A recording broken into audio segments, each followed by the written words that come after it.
Bienvenue sur Myco Révolution, un podcast qui va parler de myciculture, mais pas que. Je m'appelle Florent, c'est moi qui suis derrière le blog tamaschampignon.com ou la chaîne YouTube du même nom. Sur ce blog et cette chaîne YouTube, je partage ma vie de cultivateur de champignons. En Bourgogne, j'ai une petite ferme à champignons comestibles. Je vends plusieurs espèces sur les marchés autour de chez moi, au restaurant. Et aujourd'hui, je lance ce podcast pour parler de ça, mais pas que de mon exploitation. Je vais plutôt partir à la rencontre d'autres myciculteurs pour avoir des retours d'expérience différents du mien, euh, découvrir des techniques autres. Et puis en fait, ce podcast, j'aimerais bien qu'il ne parle pas que de myciculture, mais de tout ce qui entoure le champignon. C'est pour ça que j'ai décidé de l'appeler Myco-révolution, parce que pour moi, aujourd'hui, il y a une petite révolution qui se fait autour du champignon dans le monde. On en prend de plus en plus conscience que c'est un organisme vivant qui a beaucoup plus d'importance dans la nature que ce qu'on pensait. Il y a bien sûr ce côté-là en agriculture qu'il faudrait le prendre plus en compte dans nos processus de culture, d'agronomie. Mais il y a aussi beaucoup d'applications en fait dans la vie de tous les jours qui sont en train de fleurir un peu partout en fait. Et c'est un peu à la rencontre de ces gens-là que j'aimerais aller. En plus, il y a beaucoup d'artistes aussi qui utilisent le champignon de nos jours pour créer différentes sortes de projets. Et donc voilà, ce podcast, il me permettrait d'aller à la rencontre de ces gens-là, de sortir un peu du cadre de ma chaîne YouTube où je parle vraiment que de myciculture. Et donc, avec ce podcast, je vais continuer à parler de myciculture, mais aussi d'autres sujets qui pourraient intéresser, je pense, un public plus large et qui fonctionnerait un peu mieux sous format audio.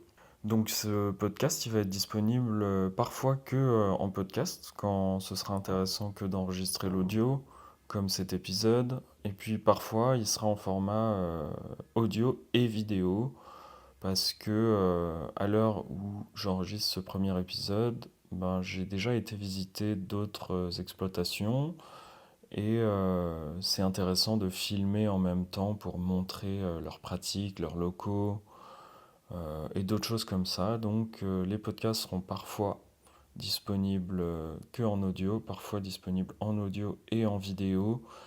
Et si c'est le cas, vous pourrez les retrouver sur la chaîne YouTube, donc Tamas, T-A-M-A-S, champignon, pour voir le format vidéo. Donc dans ce premier épisode, je voulais vous parler de mon parcours en fait, parce qu'on me pose souvent des questions sur comment en fait je suis devenu myciculteur, champignoniste on dit aussi, donc cultivateur de champignons.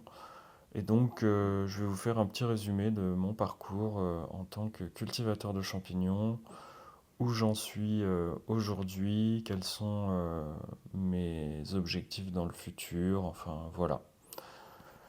Donc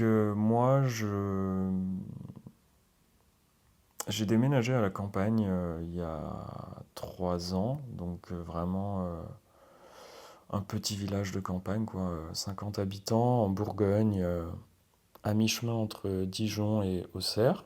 Et en déménageant, j'ai voulu, en plus de ce changement de vie, parce que je suis passé de la ville à la campagne, j'ai voulu faire un nouveau métier et un métier qui avait un rapport avec l'endroit où je vivais, donc avec la nature. Et j'ai d'abord cherché un peu dans le milieu agricole, bien sûr. Je me suis posé la question de quel métier m'attirerait plutôt à l'époque. Et j'ai pensé au maraîchage, à l'arboriculture, mais j'ai aussi réfléchi à la culture de champignons. Et à l'époque, je m'étais acheté un livre livre que je me rappelle pas le titre, mais c'était un livre sur les bases de la culture de champignons en tout cas. Et en fait, au travers de ce livre, je me suis dit, mais ça pourrait être un métier. C'est bizarre qu'il n'y ait pas beaucoup de gens qui en parlent.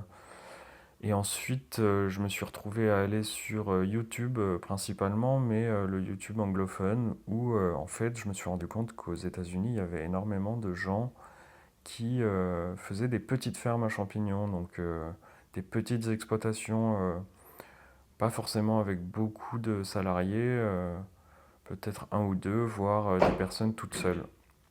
Et donc à partir de là, je me suis dit, ben, c'est peut-être ça que je devrais faire. Et surtout, le gros avantage que j'ai eu, c'est que dans la maison que je loue à la campagne, eh ben, il y avait une cave qui me semblait adaptée pour faire du champignon. Donc c'est une cave voûtée, comme on a beaucoup en Bourgogne. Et donc j'ai fait quelques premiers tests de culture, je me suis renseigné sur comment ça se passait, sur si c'était viable économiquement. Et en fait, la culture de champignons m'a beaucoup plu directement parce que c'est quelque chose qui est comme l'agriculture, donc on va cultiver un aliment qui va se consommer. Euh, mais il y a aussi toute une partie que moi j'appelle un peu geek parce qu'il faut creuser des sujets différents. Il y a une partie de culture en laboratoire si on fait son mycélium. Il y a une partie de un peu plus d'ingénierie dans la construction du matériel. Et tous ces trucs-là ensemble me plaisaient beaucoup. Et plus je cultivais les champignons, plus ça m'intéressait. En plus de ça, il y a toute une partie champignons médicinaux, donc reishi, maitake, shiitake, tous ces champignons-là qui sont utilisés en Chine depuis très longtemps sont hyper intéressants pour la santé, même si les recherches n'en sont qu'au début en Europe en tout cas. Et aussi, bien sûr, un des trucs principaux qui m'a fait me dire que ce serait pas mal comme métier dans l'agriculture, c'est que ben, comme c'est de la culture hors sol, souvent ben, on est moins soumis aux difficultés du dérèglement climatique. Et donc je trouvais ça pas mal pour le futur parce que l'agriculture est de plus en plus confrontée à ce genre de difficultés. Et aussi avec une petite cave que j'avais, une petite surface. D'après mes calculs à l'origine, je me disais que je pouvais me retirer un salaire de ça assez facilement et avec peu d'investissement, parce que la cave était déjà présente chez moi. Le matériel, j'ai j'ai juste mis en fait de mes économies dedans pour pouvoir lancer l'exploitation. Et j'en avais pas beaucoup hein, d'économies, quelques milliers d'euros, c'est tout. Et, euh, Et donc ça me plaisait bien, parce que j'avais pas trop envie de faire un prêt directement, de chercher un terrain, parce que chercher des terres pour faire du maraîchage ou autre, ou même de l'élevage, ça prend du temps, il faut faire des gros prêts pour acheter les terres, donc ça me plaisait un peu moins. Donc me voilà après un an à la campagne à vouloir lancer, enfin même pas 6 mois après, à vouloir lancer mon exploitation. Et au final, en fait, en passant des coups de fil à droite à gauche pour voir les démarches à faire, légalement, tout ça, et ben, je me suis retrouvé à parler avec la Chambre d'agriculture qui organisait un BPREA, donc un brevet pro de responsable d'entreprise agricole, qui est un peu le diplôme de base quand on veut se lancer dans l'agriculture, et surtout celui que les gens font quand ils sont en reconversion et aussi pour pouvoir toucher les aides en fait d'installation euh, jeune DJA, la dotation jeune agriculteur. Donc quand on est en dessous de 40 ans, on peut toucher ces aides qui sont jusqu'à 50 000 euros, je pense. Donc c'est conséquent et quand on achète un terrain, ça peut être très intéressant. Enfin bon, moi je n'ai pas touché ces aides parce que c'était plus pratique pour moi pour commencer tout de suite. Je reviendrai peut-être là-dessus un peu plus tard. Je vous parlerai de l'évolution de mon entreprise à la fin du podcast. Euh, Donc je me suis retrouvé en fait inscrit dans un BPREA, donc c'était pas prévu à la base, mais je regrette pas du tout parce que le BPREA, il m'a permis de prendre le temps de faire maturer mon projet et surtout de faire beaucoup d'expérimentations chez moi toute l'année du BPREA. Donc le BPREA, c'est quelque chose que je conseille souvent pour cette raison-là, aussi parce que ça permet de rencontrer d'autres personnes qui sont dans ce genre de projet agricole, en fait, même si c'est pas 100% autour du champignon. Euh, Ça m'a permis d'avoir des bases de gestion comptable appliquées à l'entreprise agricole, de voir un peu les différents circuits de distribution qui étaient possibles, les contraintes. Donc on construit vraiment un projet professionnel pendant cette formation. Donc moi, je conseille franchement de faire ce genre de choses avant de lancer un projet agricole. Après, c'est pas du tout obligatoire pour tout le monde, donc vous pouvez aussi faire sans. Mais dans tous les cas, je vous conseille de partir sur une bonne année de phase d'expérimentation quand on se lance dans la culture de champignons, surtout quand on fait son substrat. Quand on n'en fait pas, ça demande peut-être moins de temps, mais moi je parle des gens qui font leur substrat, surtout sur ma chaîne YouTube et mon blog, parce que c'est ce que je fais, et c'est le genre de culture de champignons que j'aime bien, donc de faire tout de A à Z.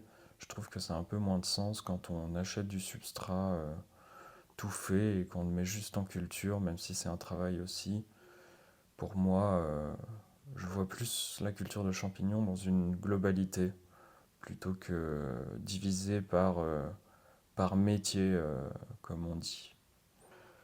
Donc j'ai fait cette formation agricole et j'ai fini par monter un plan d'affaires, voir la rentabilité possible sur le long terme et tout.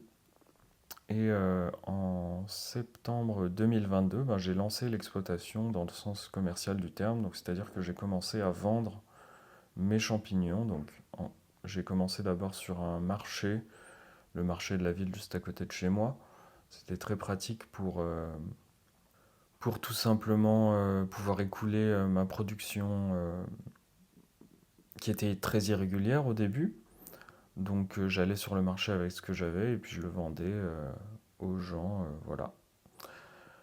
Après, plus tard, j'ai fini par développer la vente au restaurant dans le coin et ça, c'est quelque chose que je trouve super, les restaurants, parce que déjà, ils sont très contents d'avoir des produits de qualité, des champignons de qualité comme je fais et comme toute personne peut faire, en fait. Si on fabrique son substrat, il n'y en a pas partout, en fait, donc les restaurateurs sont souvent très contents d'en trouver.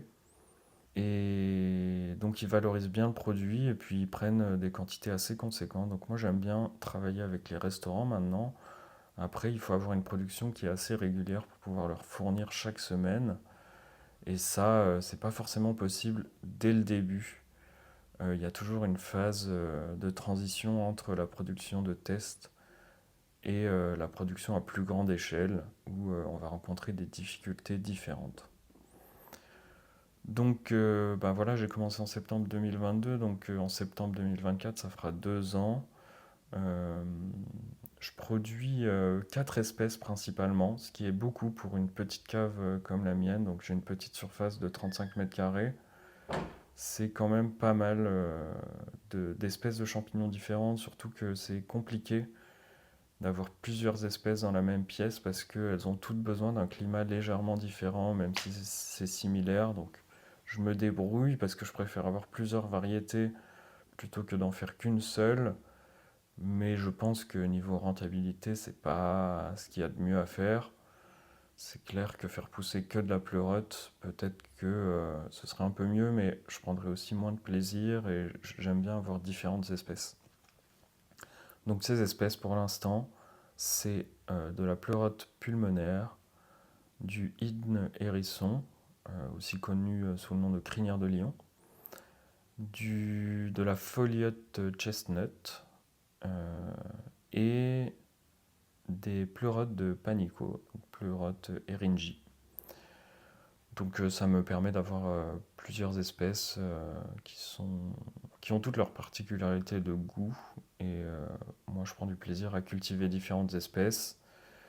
Et les restaurateurs sont contents, les clients aussi, ils aiment bien avoir de la diversité. Donc moi, ça me convient comme ça.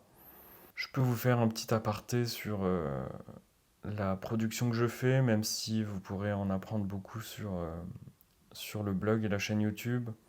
Donc je cultive des champignons linivores, donc sur de la sciure de bois, moi. Ça pourrait être de la paille pour certaines espèces, mais il y en a certaines comme le hérisson qui poussent mieux que sur la sciure de bois. Et cette sciure des bois, ben, je la mets dans des ballots, je la pasteurise et je rajoute mon mycélium dedans et ça part en incubation pendant plusieurs semaines. Ça dépend de l'espèce. Dès que les ballots sont colonisés par le mycélium, eh ben, ils partent en fructification, donc dans la cave, où ils sont soumis à un climat souvent plus frais, avec beaucoup d'humidité, du renouvellement d'air, ce qui fait que les champignons finissent par sortir des ballots que j'ai préalablement troués. Et je les récolte, et je fonctionne comme ça avec un roulement constant chaque semaine, où je fais les mêmes tâches chaque semaine en fait de production.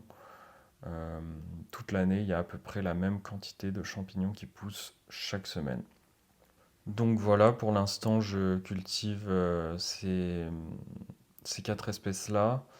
J'avais fait du shiitake pendant un moment, mais avec l'espace que j'ai en salle d'incubation, ben, pour l'instant, c'est plus possible parce que le shiitake en incubation prend énormément de place parce qu'il incube pendant 8 semaines. Donc pour l'instant, je n'en fais plus. Mais ça reviendra peut-être un jour quand je changerai de locaux parce que j'aimerais bien bah, un jour avoir des locaux un peu plus adaptés, plus confortables pour pouvoir maintenir, enfin, pour rendre l'entreprise pérenne sur le long terme et aussi développer peut-être une gamme de champignons médicinaux, donc sous forme de poudre, de compléments alimentaires. C'est ce qui m'intéressait le plus à l'origine, mais c'est une étape en plus, donc de transformation bien sûr, et tout développer en même temps dès le début, c'est compliqué, il faut faire étape par étape. Je m'en suis vite rendu compte, donc je prends mon temps et on verra bien quand ce sera le moment. Donc parlons aussi d'argent.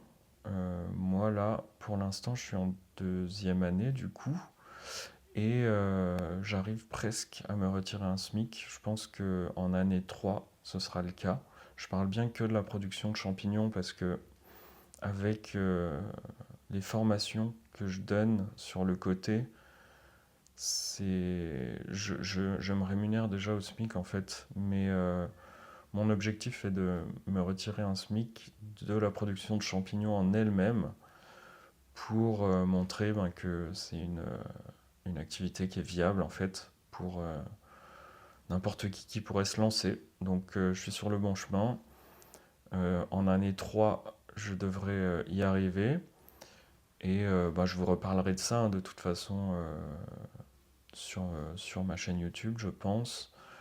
Et en année 3 c'est pas mal pour une entreprise agricole parce que souvent, quand on fait des business plans pour ce genre d'entreprise, on espère arriver à un SMIC en année 5 en fait. Donc c'est comme ça que ça se passe en entreprise agricole. C'est ce qu'on demande quand on demande les aides. Il faut prouver que l'entreprise sera rentable en année 5. Donc voilà, si j'y arrive en année 3, je trouve que c'est déjà vraiment pas mal. Voilà pour la présentation bah, de mon projet, de comment il a évolué hein, depuis que j'ai lancé ça, comment j'y suis arrivé vers le champignon. Et, euh, et donc en même temps que j'ai construit cette entreprise, ben, j'ai en même temps lancé un blog et une chaîne YouTube sur la culture de champignons parce que moi j'ai beaucoup appris en regardant des chaînes YouTube de personnes qui sont aux États-Unis et je me suis dit ben, ce serait quand même pas mal qu'il y ait ça aussi en France, des cultivateurs de champignons qui partagent leur vie quotidienne pour un peu rendre ça plus simple et plus accessible à tous en France. Parce que moi j'ai beaucoup cherché des infos pendant des heures et puis en français il n'y avait pas grand-chose, donc je me suis dit que ça pouvait être pas mal. Donc je passe beaucoup d'heures par semaine à monter des vidéos, à créer des articles sur certains sujets, sur la myciculture. Donc ça me plaît aussi, mais ça me prend beaucoup d'heures par semaine. Donc j'espère que ben, ça vous plaît aussi ce que je fais. Si vous connaissez pas mon travail, allez jeter un coup d'œil. Et avec ce podcast, ben, ça fait un média en plus par lequel je peux communiquer un peu différent. Donc, bah, je pense qu'on touche à la fin de l'épisode. Le prochain, ben, je sais pas vraiment ce que ce sera, mais je pense que ce sera une interview que j'ai déjà filmée. Donc, ce sera en même temps en format podcast euh, sur Myco Révolution, du coup, et aussi en format vidéo sur ma chaîne YouTube Tamas Champignon.